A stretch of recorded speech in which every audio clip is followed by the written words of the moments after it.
Bonjour à tous, bienvenue à ce spécial Camel Gemini Live consacré à l'eau. Alors aujourd'hui, je ne suis pas toute seule, ils sont là connectés.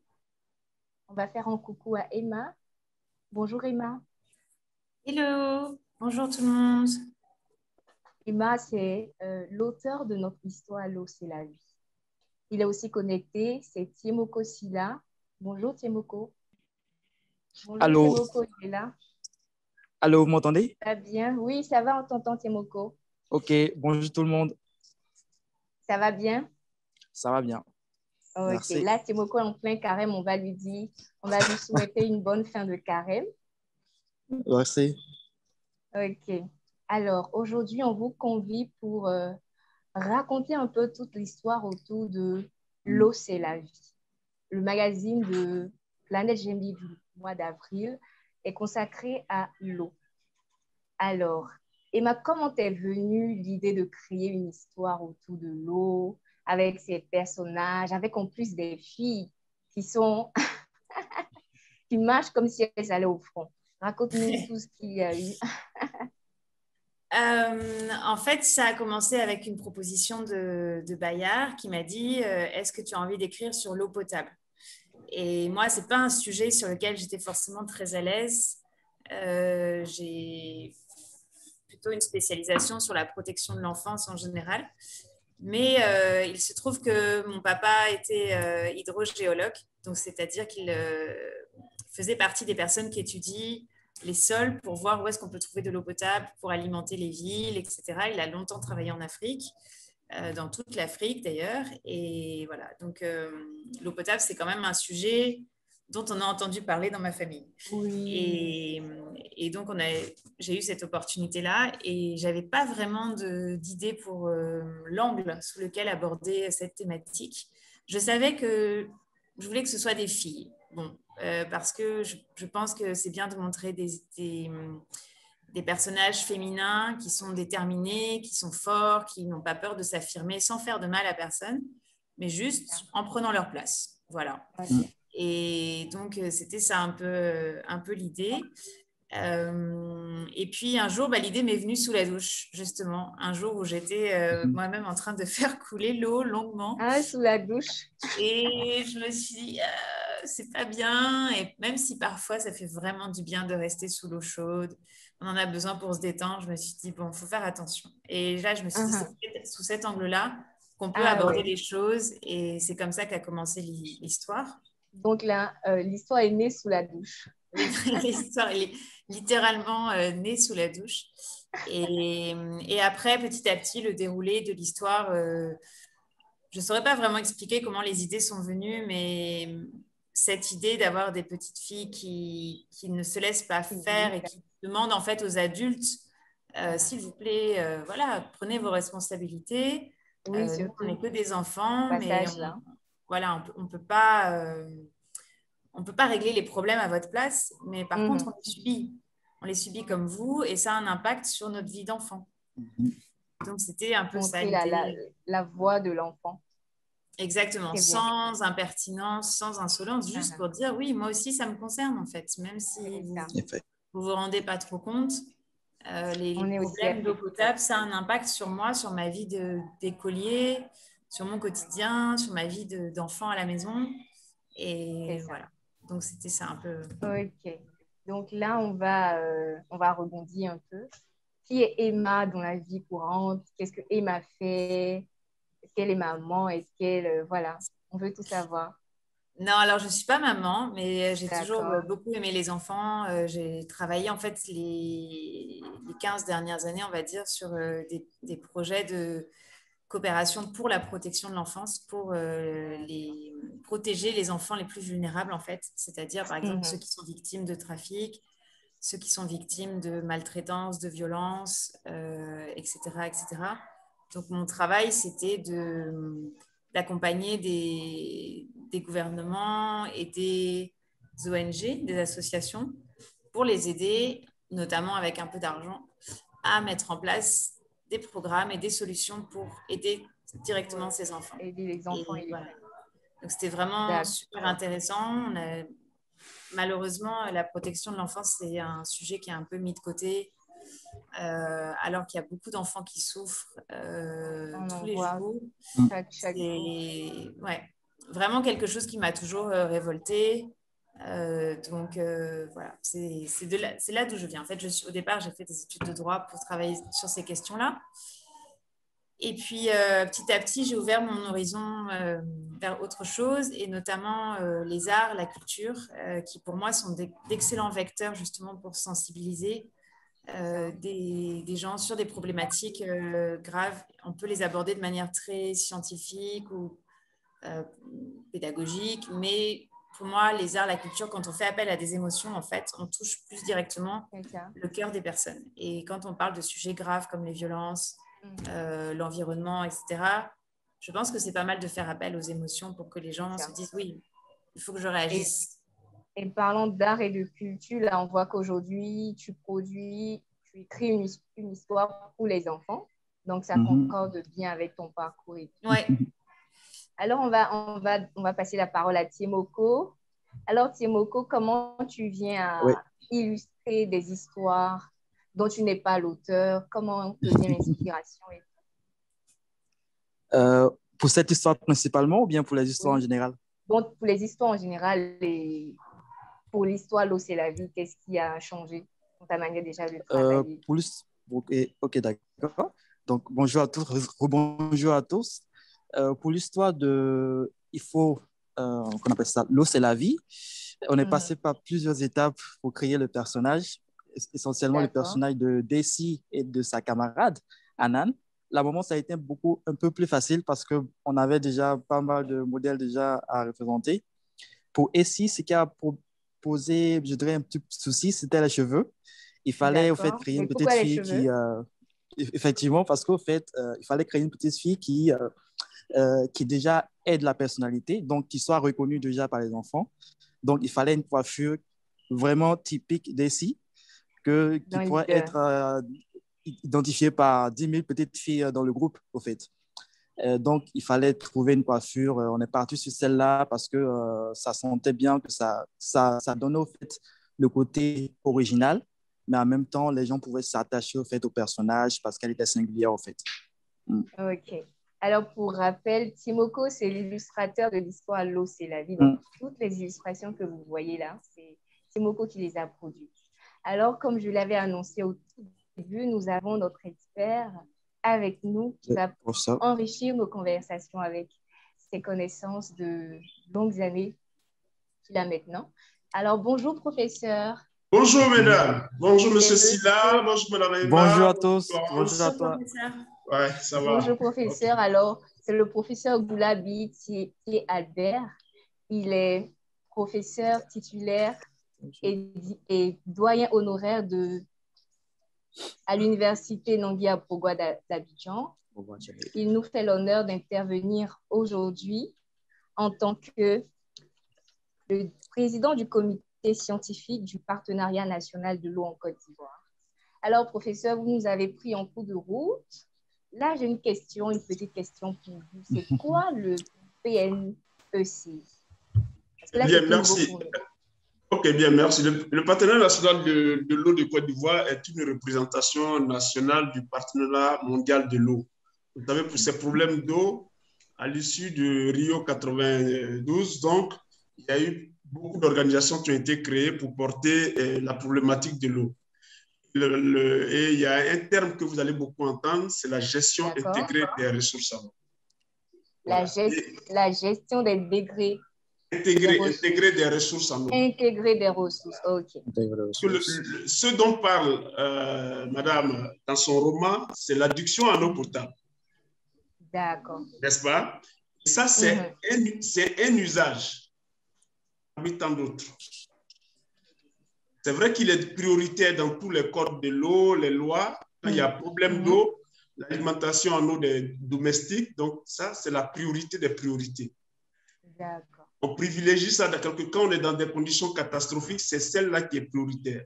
Vous verrez que, par exemple, dans certains pays comme en France, au mois d'août, en été, le préfet va prendre un arrêté pour dire l'interdiction d'utiliser l'eau pour pour l'arrosage, pour laver les voitures, et que seule l'alimentation en eau potable est prioritaire. Donc ça, c'est un usage. Un autre usage, c'est l'agriculture. On utilise plus de 80%, près de plus de 70%, je dirais, des ressources en eau. Et il y a l'énergie. Aujourd'hui, on a un problème d'électricité, vous voyez. Beaucoup de coupures. On va y revenir. Parce que les barrages qui devaient contribuer n'arrivent plus parce qu'on est en saison sèche pour des facteurs climatiques, le changement climatique, et aussi parce qu'on a des activités anthropiques, des activités liées à tous ces prélèvements dans les cours d'eau qui font que l'eau n'arrive pas au barrage comme il se doit. Et en plus de la situation climatique, qui est la situation de sécheresse, c'est aggravé par les prélèvements anarchiques qu'on a dans les cours d'eau qui empêchent l'eau d'arriver dans les barrages. Ça, c'est excellent. Donc, on a tous ces usages-là. Puis, on a la ressource en eau au niveau des lacs, des rivières, des étangs, de l'eau souterraine, etc. On a deux secteurs qu'on partage. Dans le secteur de la ressource en eau, avec l'eau de pluie qui arrive, qui va aller dans les lacs, qui va aller dans les eaux souterraines pour avoir où on va faire des fourrages ou des puits, puis qui va aller ensuite dans la mer, etc. Puis on a tous ceux qui utilisent l'eau qui sont de l'autre côté. Donc, le partenariat, c'était de concilier ces deux groupes-là. Ceux qui utilisent et puis la ressource que quelqu'un d'autre doit gérer. Donc, le partenariat a été constitué au niveau mondial pour encourager, parce qu'on s'est rendu compte que chacun travaillait de son côté et puis ça empiétait malheureusement sur la situation. Voilà. Et la situation que nous vivons aujourd'hui, c'est ce genre de situation. Donc, le partenariat, c'est pour concilier tout ce secteur, tous ces usages.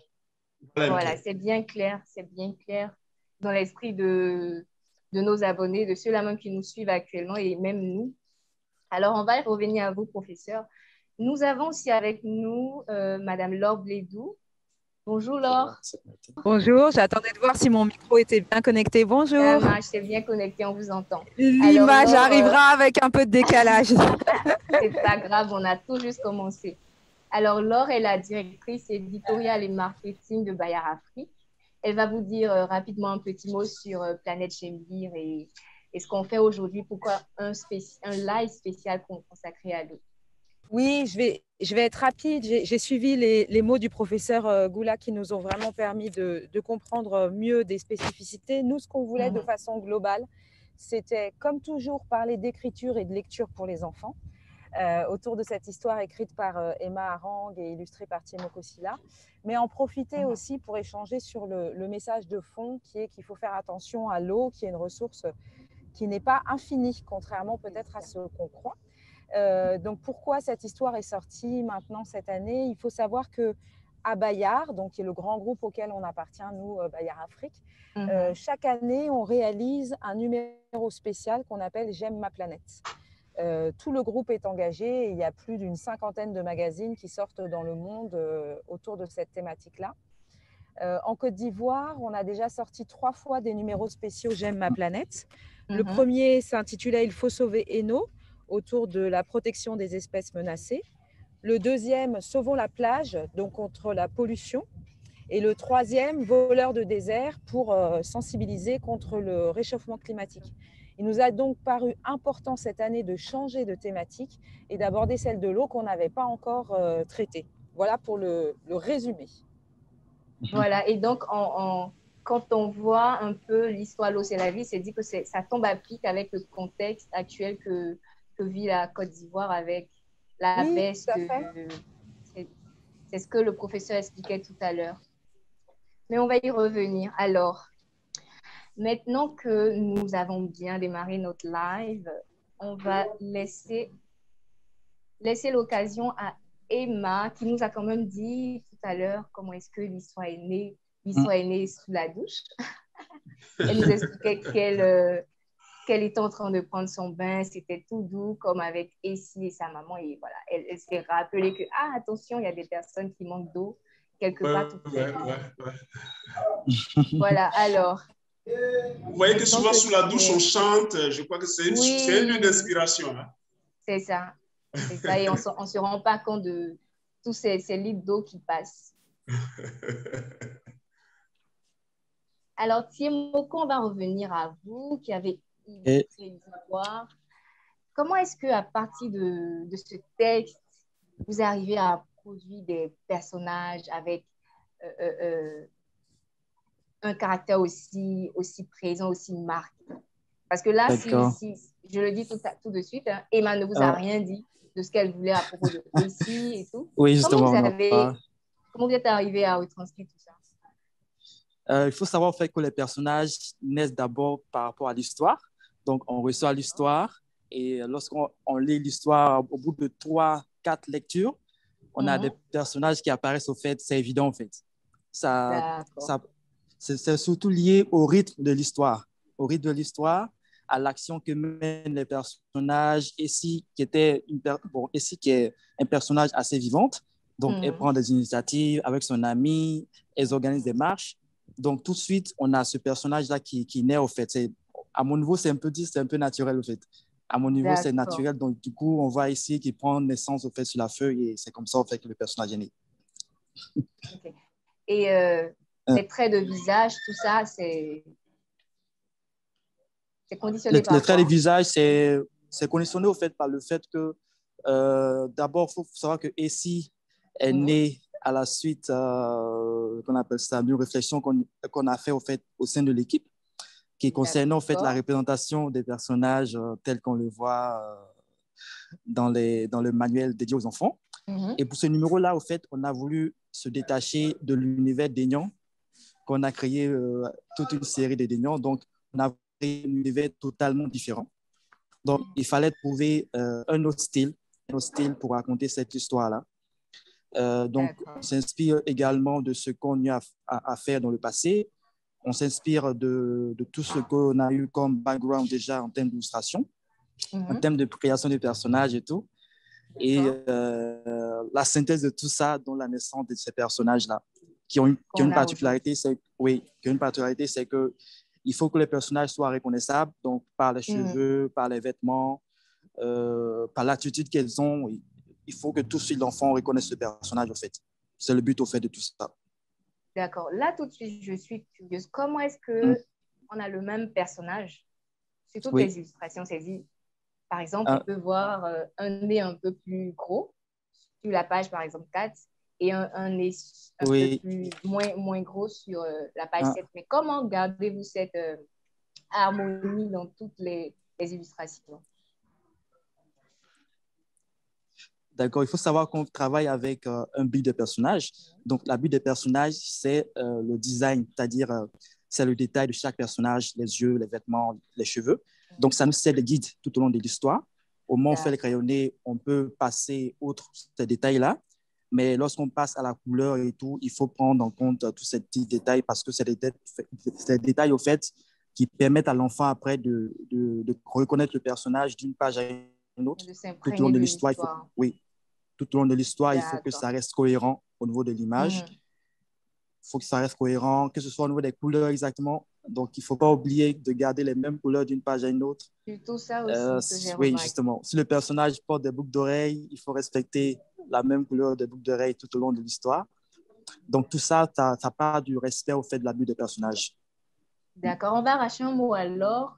Alors, Laure, quand on a à l'esprit toutes ces informations que Thiemoko nous donne, est-ce que les illustrations participent à l'apprentissage de la lecture au niveau de l'enfant?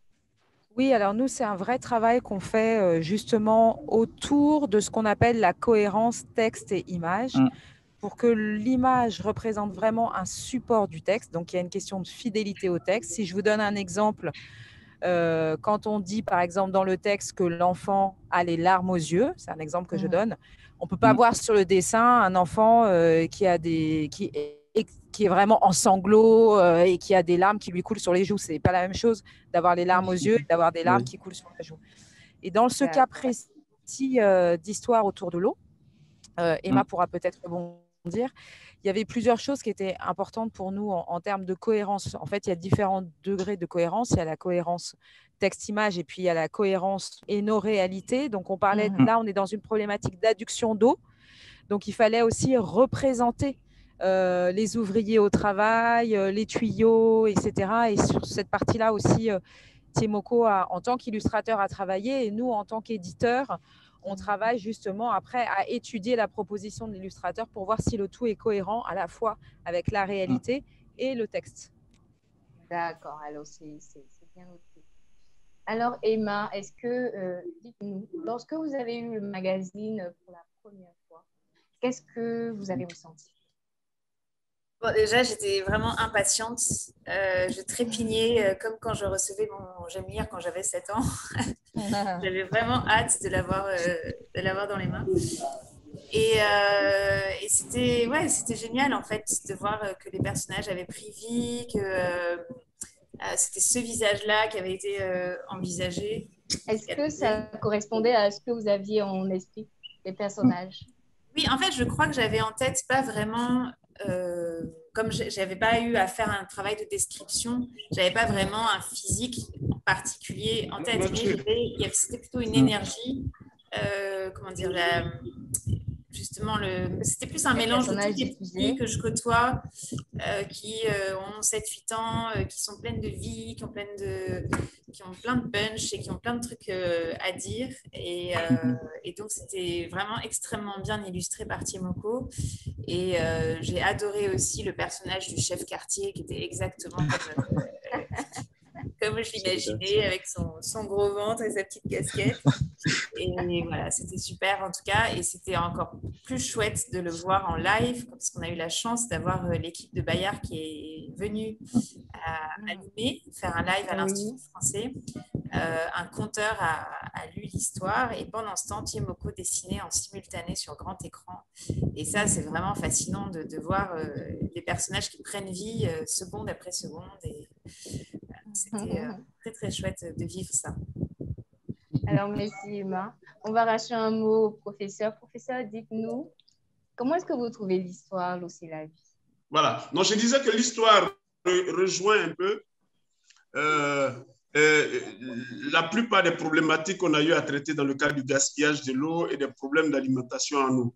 Et ça nous rappelle justement un projet UN Habitat où le ministère de l'Éducation avait eu un financement pour mener la sensibilisation sur le gaspillage et puis les quartiers précaires, tout ça.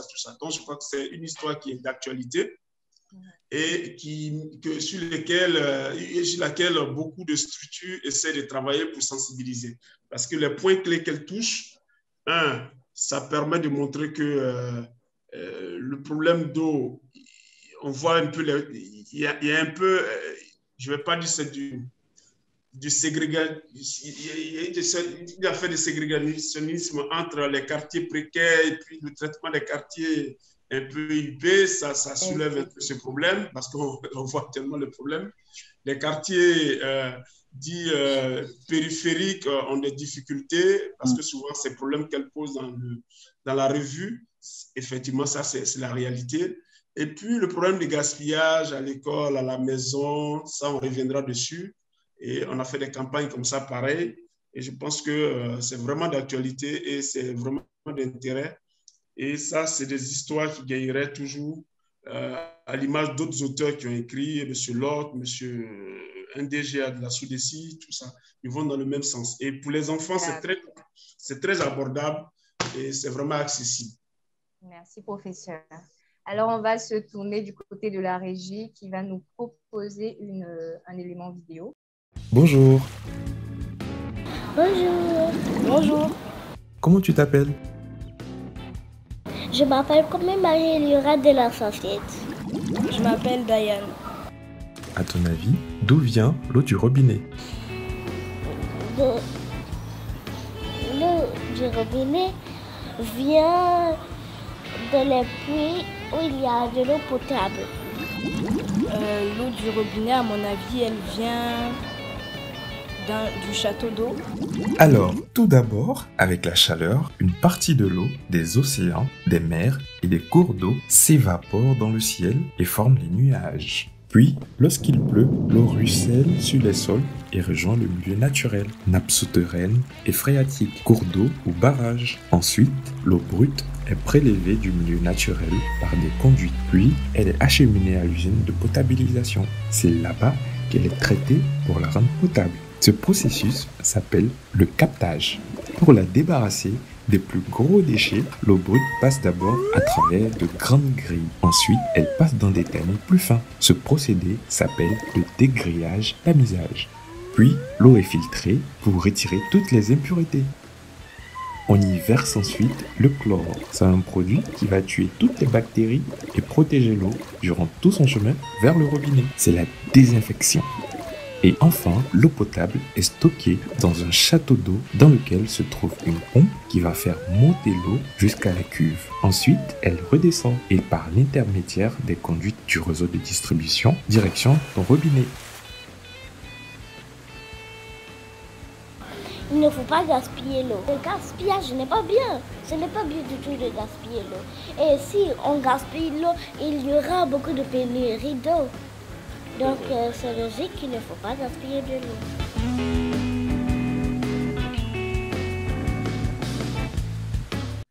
On a vu des enfants très enthousiastes qui partageaient les connaissances qu'ils avaient à propos de l'eau, comment est-ce que l'eau arrivait jusqu'à leur robinet.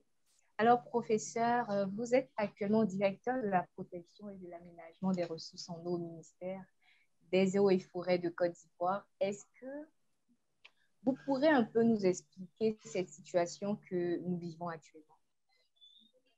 Bien, merci. Et comme l'illustration l'a fait tout à l'heure, on arrive à... Le problème, c'est la ressource en eau, d'abord, qui pose problème. Nous sommes dans un contexte climatique que tout le monde connaît et où les pluies n'arrivent plus à temps, les saisons sèches sont plus longues, les saisons pluvieuses sont plus raccourcies et on n'a pas forcément la quantité d'eau qui tombe en une année de façon moyenne qui est souvent en dessous de la moyenne. Donc, on a d'abord un approvisionnement naturel qui est en déficit. Ça, c'est le premier problème. Le deuxième problème, c'est que ce sont les usages. L'eau est gérée, il faut voir comment faire l'illustration dans un contexte de bassin versant. C'est-à-dire chaque cours d'eau est pris individuellement. Et malheureusement, sur chaque cours d'eau, il y a des usagers qui se positionnent. Ça peut être des agriculteurs, ça peut être des miniers, des industriels pour faire la canne à sucre. L'alimentation en eau aussi se positionne. Les différentes villes prennent l'eau. Et il se trouve qu'on ne maîtrise pas ces prélèvements de façon anarchique. Chacun prélève la quantité qu'il veut et sans tenir compte de l'autre. Donc, on est dans une situation où l'anarchie règne. C'est celui qui a plus de moyens qui prélève plus. Donc, naturellement, le filet d'eau qui passe quelque part, s'il y avait 10 mètres cubes qui passaient et que les besoins sont largement au-dessus des 10 mètres cubes, on va prélever et on va avoir un assèchement. Si on ajoute à cela l'assèchement lié au climat, on est dans un contexte où la situation devient pire. Donc, c'est dans cette situation que nous nous trouvons actuellement. Donc, on a deux facteurs qui s'ajoutent. Le facteur lié au climat, la sécheresse, les hautes températures, comme on a vu dans l'illustration. Et puis, on a les utilisations qui sont faites de cette eau. Donc, ce sont ces deux facteurs. On aurait dit facteur climatique, facteur anthropique, mais c'est ces facteurs liés aux usages des hommes. Donc, c'est l'usage qui en fait. Et que ce soit le roman qui est écrit et que ce soit l'image, on comprend bien que l'eau est limitée. Donc, si on prend au-delà de nos capacités, au-delà des capacités de la nature, on va priver tous les autres usages de l'eau pour les utilisations. Donc, c'est cette situation que nous vivons.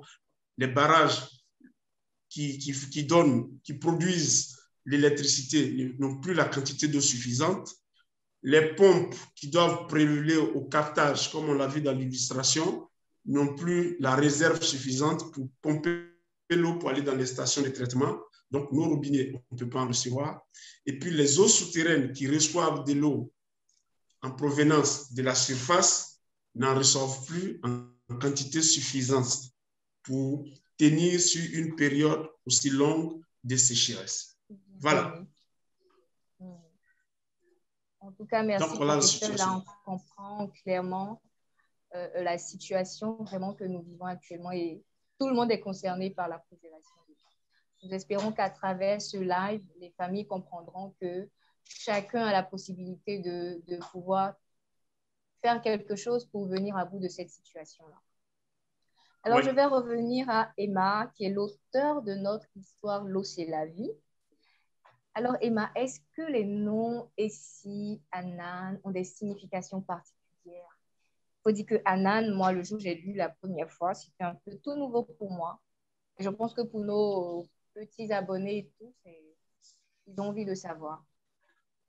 Alors, Essie, oui, c'est un nom qui est très, très symbolique parce que en Mina, qui est la langue parlée le plus fréquemment dans le sud du Togo et donc à Lomé, ça veut dire l'eau, justement. En fait, c'est aussi un prénom féminin, mais ça veut dire aussi l'eau. Donc, Essie donc Fafa, là, par exemple, c'est l'eau froide. On apprend quelque chose. Et ici, veut dire l'eau en Mina. En Mina, exactement.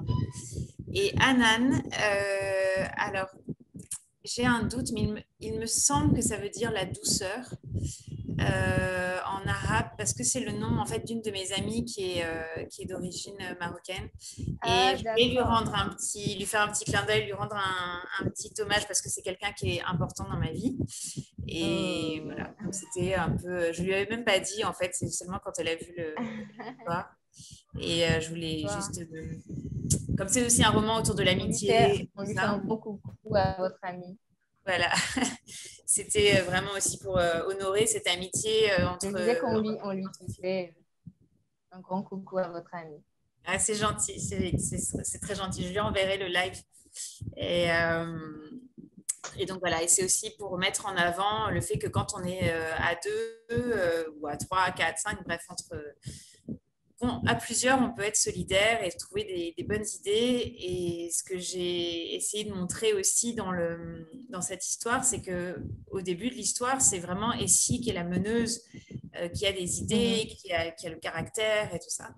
Et puis, elle entraîne son amie et en fait, au vu des résultats, ça donne finalement aussi un peu plus d'audace à cette amie, Anan, pour qu'elle-même propose des choses, prenne des initiatives par la suite. Et à la fin, c'est elle finalement la deuxième amie, Anan, qui aide aussi à résoudre le problème. Et donc voilà, c'était pour parler un petit peu de ça, du fait qu'entre amis, on peut parfois se donner du courage et que le fait d'être supporté par quelqu'un, ça permet aussi de se sentir les ailes pour essayer quelque chose, oser. Et voilà, c'était aussi un des messages que je voulais faire passer dans cette histoire. On va en même temps passer au passage préféré. Est-ce que vous avez un passage préféré? Un passage préféré? Oui. Devant le chef de quartier. J'ai mon histoire, j'ai mon magazine en main. Devant le chef quartier, parce que ça représente bien, je pense, à la fois d'un côté le monde des adultes qui est dans ses propres soucis, dans ses propres timings, etc. Et le monde des enfants qui vient se confronter à ça et qui vient les secouer un peu, quoi. Qui vient secouer le cocotier en disant « Eh oh, nous aussi on a des problèmes, nous aussi on voudrait des solutions, on est impactés. » Et j'ai bien aimé, voilà, moi je trouve que c'était un passage important de l'histoire. Comme le professeur l'a dit, ça dépeint une situation qu'on vit. Souvent, on a des personnes à des postes de responsabilité qui ne font pas tellement ce coucou, qui sont là et c'est vraiment dommage. Après, c'est peut-être pas très réaliste dans le sens où on voit mal peut-être une manifestation prendre... Vous m'entendez? Non, ça se coupe au fait, à cause du réseau. Est-ce que vous m'entendez maintenant? Oui, on vous entend. Oui, ça va. Donc, je disais, c'est peut-être pas forcément très réaliste de voir une manifestation d'enfants, mais c'était plus symbolique pour montrer en fait la masse, en fait, la population des enfants qui est aussi un poids dans la société. pas un poids au sens négatif, mais un poids au sens des gens dont il faut prendre conscience et qu'on les compte pour justement résoudre les problèmes, même s'ils sont tout petits. Et voilà, c'était un peu ça l'idée. Oui. Voilà, je disais, comme le professeur l'a dit tout à l'heure, le passage que vous venez de citer reflète bien une réalité que nous vivons, parce que des personnes sont à des postes de responsabilité, mais parfois elles ne font pas ce pourquoi elles sont là. Et c'est vraiment dommage pour les populations.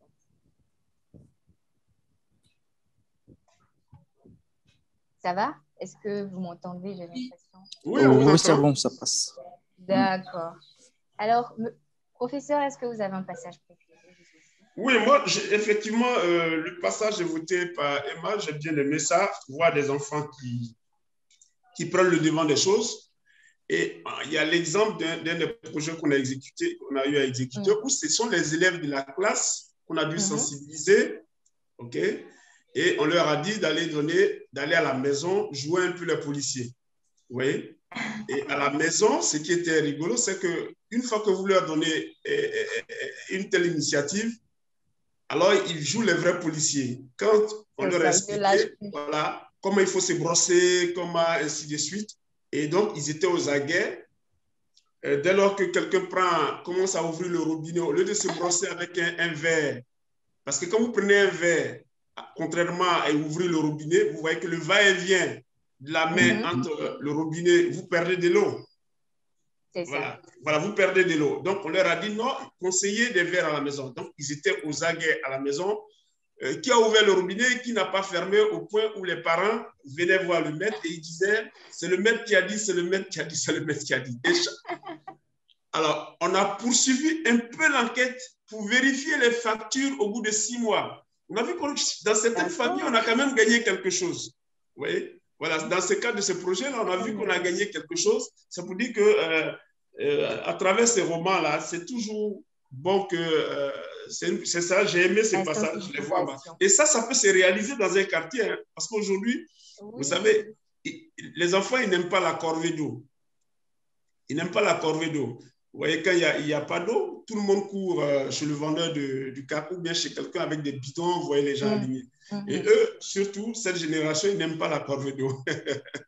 Donc, ils sont capables de sortir pour dire, mais on n'a pas d'eau, on n'a pas d'eau. Ça, c'est quelque chose qui peut se réaliser. J'ai bien aimé ces parties-là, de les voir sensibiliser les grandes personnes. Merci, professeur. Je me souviens aussi comment est-ce qu'on partait chercher de l'eau à Dabou, au puits, lorsqu'il y avait des coupures. Et Monsieur Silla, est-ce qu'on a un passage préféré de l'histoire? Passage préféré, pour moi, c'est la scène, au fait, devant la boutique de Monsieur Diallo. C'est le jour de rassemblement, donc, et c'est qui réunit, au fait, ses amis devant la boutique et prend la décision d'organiser la marche, au fait. Donc, ça, c'est mon passage préféré. Et pour tout dire, moi, j'ai aimé cette illustration-là parce qu'on a chez Diallo, en fait, l'imaginaire ivoirien, ou bien on va dire des quartiers précaires, des quartiers périphériques, tout est représenté là. On a le coq qui est en train de manger, on a la maman qui est en train de faire, je crois, peut-être le womi et tout. On a le qu'on a dans nos quartiers qui est représenté aussi. En tout cas, moi, je vous dis bravo parce que j'ai adoré cette illustration-là. Laure veut dire quelque chose. Peut-être que Laure a un passage préféré, elle aussi. Alors moi, j'ai un passage préféré qui rejoint un petit peu ce que Emma indiquait par rapport à l'évolution de la psychologie des personnages tout au long de l'histoire. J'ai beaucoup aimé le passage page 22, en fait, pour ceux qui ont un magazine, où l'on voit que c'est finalement Anan, qui donc n'a plus d'eau dans son quartier, qui réconforte Essie, tellement Essie est déçue que la situation ne soit pas résolue aussi rapidement qu'elle aurait voulu. Et j'ai trouvé ça très touchant de voir cette petite fille qui elle-même est en difficulté, qui trouve les mots pour réconforter l'autre. Je trouve que c'est aussi l'image de ce qui peut nous arriver dans la vie. Parfois, c'est des personnes qui ont moins que nous qui savent trouver les mots en fait, pour nous apporter du réconfort. Le réconfort peut venir de tout le monde autour de soi. Donc, j'ai beaucoup aimé ce passage et j'en profite pour parler des illustrations de cette double page, donc page 22 et 23, pour ceux qui n'ont pas le magazine, je ne sais pas si on voit bien, parce qu'il y a un principe d'illustration que j'aime beaucoup, j'espère qu'on peut entendre, qui est qu'en fait, là, les illustrations se donc pas ici qui n'est pas bien, qui aurait voulu que le problème soit résolu très vite, etc. Donc on a le gros plan sur ici. Et page 23, c'est une correspondance, donc ça répond. Et là, on a Anan qui, elle, essaie de lui réconforter le moral. Donc voilà, c'est un principe d'illustration qui est assez chouette. Ça représente, comme vous l'aviez dit, Emma tout à l'heure, et même vous, Laure, l'amitié entre deux filles, entre deux petites filles qui militent ensemble pour que, voilà, elles aient gain de cause, que l'eau revienne dans le robinet de son ami.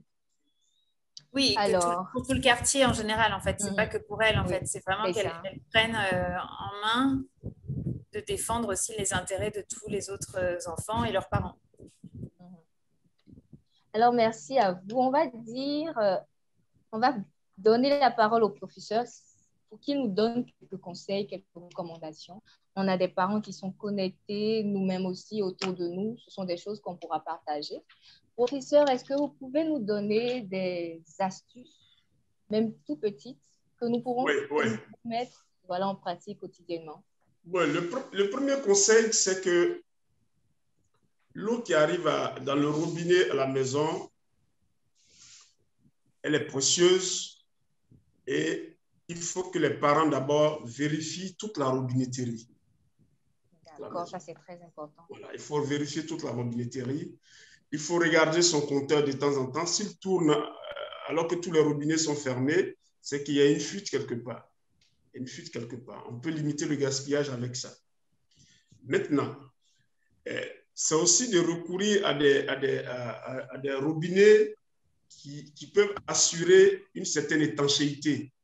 Parce que quelquefois, quand on voit une goutte d'eau qui sointe, on a l'impression que ce n'est pas grave. Mais vous prenez ça à la journée, sur 2 mois, 3 mois, vous voyez que c'est un volume d'eau important que vous avez perdu, qui va vous être facturé. Mais c'est vraiment, il faut s'assurer que chaque robinet fermé, il n'y a pas de l'eau qui tombe. Ça, c'est vraiment au niveau du matériel. Au niveau des usages, c'est vrai, les personnes à la maison ont souvent tendance à prendre de l'eau. Il faut prendre l'eau, la quantité dont on a besoin. Il ne faut pas ouvrir le robinet. Parce qu'on n'a pas, je ne sais pas moi, en quoi ça gêne de fermer et aller marcher même 2 secondes, revenir. Ce va-et-vient-là, c'est du gaspillage. C'est vraiment du gaspillage. Et c'est vrai que vous avez la capacité de payer, OK, mais ce qu'on oublie, c'est que cette quantité-là aurait pu aller ailleurs, chez quelqu'un d'autre qui en a besoin, que vous soyez en excès d'eau. Donc, que ce soit pour se brosser, pour se laver, si vous faites l'expérience d'utiliser l'eau dans le seau et que vous faites l'expérience de l'eau que vous prenez sous la douche, vous verrez que on gaspille beaucoup parce qu'on voit bien sûr l'eau qui sort au niveau de la douche. C'est bien beau, mais on voit qu'on fait beaucoup de gaspillage. On laisse, on court, on va là, on revient et on ne veut jamais fermer, Donc ça, c'est des usages vraiment, que ce soit au niveau de la cuisine, que ce soit au niveau pour le ménage, etc., il faut limiter ça. Et puis, si possible, interpeller aussi ceux qui font signaler tous ceux qui font des branchements un peu anarchiques, un peu dans certains quartiers. On voit de l'eau qui coule, mais il faut savoir qu'on est obligé de payer cette eau-là à la SODECI parce que c'est de l'eau produite avec des produits et le volume ce volume-là est facturé. Que ce soit à travers un tuyau qui est cassé, tout ça, on paye. Donc, il faut absolument dire aux gens d'éviter des casses pareils. Il faut signaler rapidement quand il y a un dysfonctionnement, il faut appeler la SODECI pour qu'elle vienne réparer le tuyau. rapidement. Et même, professeur, j'ai envie d'ajouter, dans nos écoles, moi je me souviens, à l'école primaire, on avait des tuyaux qui coulaient et quand on disait, on entendait, c'est l'État qui paye, c'est l'État qui paye. Et bon, on restait là pendant un bon moment. La facture d'eau de l'État est considérable. Elle avoisine les 5 ou 6 milliards par an.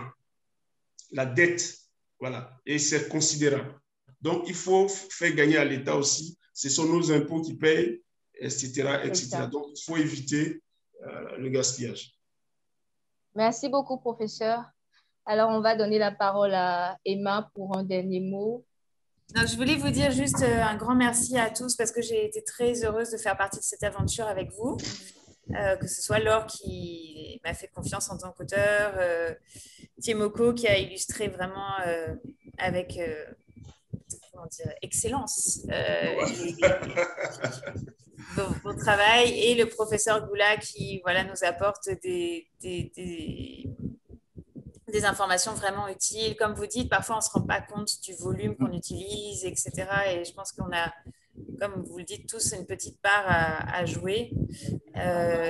Et donc, vraiment, voilà, j'encourage les enfants à faire attention, à rappeler à leurs parents de faire attention. Moi-même, je vais faire attention. Et oui, puis, on est tous concernés. Voilà, limiter les douches chaudes. Et donc, voilà, juste pour dire un grand merci à tous pour cette belle aventure. Merci à vous, Emma. Tiemoko, vous voulez ajouter quelque chose? Un petit mot à nous. Mot de la fin, c'est merci à Emma déjà pour cette fantastique histoire qu'elle a offerte à Planète J'aime lire et à toute l'équipe de Bayard Afrique et aux abonnés, à nos lecteurs et lectrices du magazine. Et on espère faire beaucoup d'autres histoires avec Emma. Et merci et à bientôt. À très bientôt. Mais on est encore là, Tiemoko. Alors, moi, je voudrais dire merci au professeur pour sa disponibilité, à Emma pour sa disponibilité, elle aussi, à Tiemoko, à Laure, à toutes ces personnes-là qui sont connectées. Là, j'ai envie de saluer Léandre Clameau qui est connecté sur Facebook, Comenant Élisée qui est aussi connecté. Merci pour votre présence. On espère que vous allez relayer tout ce que vous avez entendu comme recommandation du conseil. C'est pratiquement la fin. Je vais laisser Laure terminer en présentant le magazine en général et le programme Faire lire son enfant. Merci beaucoup, Laurence. Moi, je voudrais vous remercier, vous aussi, pour cette animation très dynamique et très intéressante. Je me joins aussi aux remerciements envers le professeur Goula qui s'est montré très pédagogue. Merci beaucoup. On est déjà en train de se dire, là, parce qu'évidemment, on communique par WhatsApp en même temps qu'on se parle et tout, qu'on fera des mini-vidéos des conseils que vous avez donnés. À la fois d'usage, mais aussi de vérifier la tuyauterie. On n'y pense pas forcément systématiquement. Merci évidemment à Emma qui est à l'origine de cette histoire et qui est une histoire qui est très touchante, qu'on a pris beaucoup de plaisir à relire et à faire rayonner, et à Tiemoko qui l'a illustrée avec talent. Donc pour nous, cette histoire, en fait, c'est l'occasion à la fois, comme je le disais en préambule, de sensibiliser les enfants, mais aussi bien sûr de leur faire pratiquer la lecture. Donc c'est une histoire qui reprend tous les codes Bayard qui facilitent la lecture des enfants, notamment l'énonciation du locuteur avant qu'il prenne la parole, par exemple, des phrases assez courtes, mais tout en conservant un vocabulaire riche qu'on explique un peu plus loin dans le magazine, parce que ce n'est pas parce qu'on s'adresse à des tout petits qu'il faut parler un langage de bébé, hein, à 5 ans, 6 ans, 7 ans, 8 ans. Il faut qu'on enrichisse le vocabulaire de nos enfants. Donc ça fait partie des méthodes de Planète J'aime lire, que vous pouvez donc retrouver dans ce magazine chaque mois, qui est disponible dans plusieurs pays du continent en point de vente ou sur abonnement, donc notamment en Côte d'Ivoire, au Mali, au Togo, au Cameroun et dans d'autres pays. Et puis, si vous êtes dans un pays où vous ne pouvez pas l'avoir en librairie ou en station essence ou via l'école de vos enfants, eh bien, vous pouvez tout simplement le commander sur notre boutique et aussi sur celle de Africrea. Et puis, je finis avec un dernier mot, donc Laurence le mentionnait rapidement, c'est le programme Faire lire son enfant. qu'on a mis en place vraiment spécifiquement pour accompagner tous les parents qui veulent que leur enfant lise, mais surtout qu'il ait le goût de la lecture. Il ne s'agit pas seulement de dire lis comme si c'était un devoir obligatoire, etc. C'est vraiment que les enfants prennent du plaisir à lire. Donc pour ça, on a un programme qui s'intitule « Faire lire son enfant », qui est basé sur l'envoi d'un message WhatsApp par semaine. Ce n'est pas un groupe, donc vous ne serez pas inondé de messages, de réponses, etc. C'est vraiment, chaque semaine, vous recevez un petit conseil personnalisé. On voit un exemple là qui s'affiche. Transformez votre voiture en bibliothèque mobile. Glissez en fait des livres dans les portières et à l'arrière des sièges avant. Ça fonctionne. Vraiment, on a reçu plein de messages de parents qui étaient hyper contents, qui nous disaient « Mais oui, c'est une bonne idée, j'y avais jamais pensé. » On a beaucoup de temps souvent perdu dans les embouteillages. Donc, voilà, c'est un conseil qu'on vous donne. Et en fait, chaque semaine, on vous propose des conseils. Là, il y en a un autre proposé à votre enfant de lui lire des histoires, même s'il sait lire. Si votre enfant a 7 ans, 8 ans, 9 ans, que c'est déjà un lecteur autonome, n'arrêtez pas de lui lire des histoires parce que lui, il a accès à un certain nombre d'histoires qui sont liées à son niveau de lecture et vous pouvez lui ouvrir en fait l'imaginaire et le faire accéder à d'autres types d'histoires. Et puis en plus, ça reste toujours un moment privilégié, partagé avec le parent, qu'il est important de conserver tant que votre enfant en éprouve du plaisir, évidemment. Si après, il a 14 ans et demi et que vous voulez vous mettre au bord de son lit pour lui lire une histoire, il ne sera peut-être pas ravi. Mais même avec des enfants qui sont bons lecteurs, ça reste un moment très chouette. Voilà, c'était ce que je voulais dire pour conclure. Merci, Laure. Alors là, je voulais demander au professeur d'aller à la page 44 s'il a son magazine. À la page 44.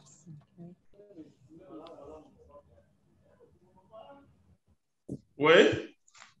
Voilà. Et là, on a la rubrique questions de parents. Là, tout de suite, j'ai comme idée de vous avoir comme mon prochain expert sur cette question-là. Ah, ouais, c'est une bonne idée. Bravo, Laurence. Sensibilisation contre le gaspillage et tout. D'accord, il n'y a pas de problème. Non, partenariat, on reste disponible. Il n'y a pas de problème. Il n'y a pas de souci. Merci beaucoup à tous pour ce moment d'échange avec vous. Et voilà, on poursuit encore la sensibilisation. Ok, merci. Bon après-midi à tous et à très bientôt. Allez, au revoir. Au revoir, Laurence. Au revoir. Allez, merci. Au revoir. Merci beaucoup.